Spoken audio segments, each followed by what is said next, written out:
You're talking about revolutionizing the way we use computers. The fact that you could kind of share emotion over the internet, something so important to you, you could just trade so freely. That's what was so profoundly different about the explosion of the internet, was that it was one network. So suddenly you could be connected to everyone. I'm Christina Warren with Mashable, and I'm here with Alex Winter, who is the director of the brand new documentary Downloaded about the rise and fall of Napster and online music sharing. It makes its worldwide debut at South by Southwest, but before we get there, we're going to talk with Alex a little bit about the film and the impact that Napster has had on the world at large. It was fundamentally about the rise and fall of Napster, the creation of this company, and these two very brilliant, but sort of at the same time extraordinarily computer savvy and business ignorant, complete neophyte, regular suburban households in Nowheresville. They were, one of the primary catalysts that ignited the world that we're in today in terms of many things, including file sharing, global community, internet transparency, all of that stuff. So Alex, let's go back to 1998 and what the world was like then before Napster, when suddenly there was this software that you could install and you could find music. And more than that, this huge network. What was so different about what Napster was doing? Yeah, it's really hard to quantify the seismic change that Napster represented. Napster was this file sharing or music stealing or whatever your spin on it is service, and suddenly the internet was moving at 100 miles an hour on dial-up. There was a completely serviceable, robust global community out of nowhere.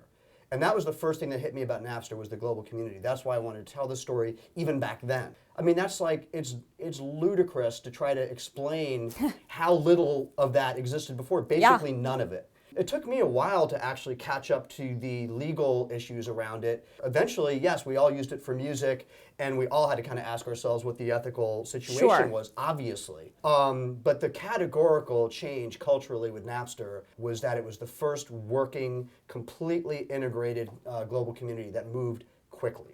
Yeah, it was the first social network that integrated media, file sharing, talking, the whole thing. And guess what? Is there one of those now? No. No.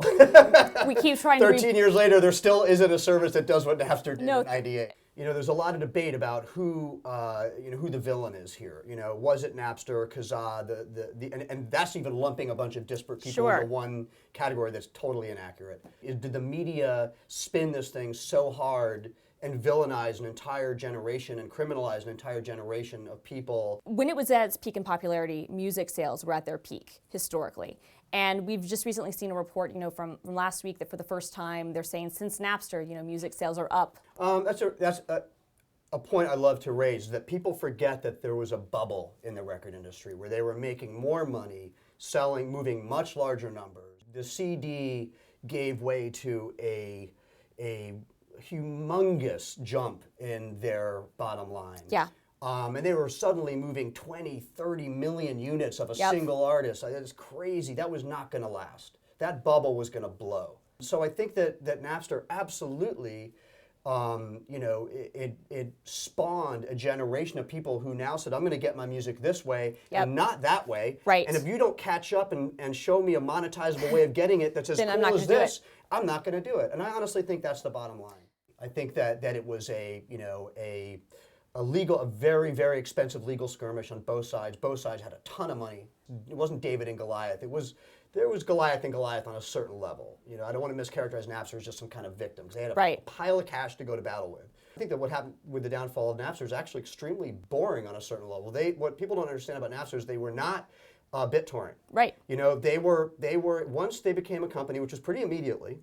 There were a lot of very bright business-minded people there, and their business model, Fanning's business model from the beginning, Parker's from the beginning, was to do licensing deals with the record industry and become a legitimate music service. They were not anarchists. With Napster, that was never the case. With Napster, they were like, please do deals with us. The label said no. Many lawsuits occurred, and they went bankrupt. That's it. So what's next, a Spotify documentary? Currently, I'm writing a series for AMC, and I'm building my next doc, which is also somewhat socially oriented. So I'm building another fairly contentious, socially oriented documentary, which hopefully I'll be shooting soon. Awesome. Yeah. Thanks so much. Thank you.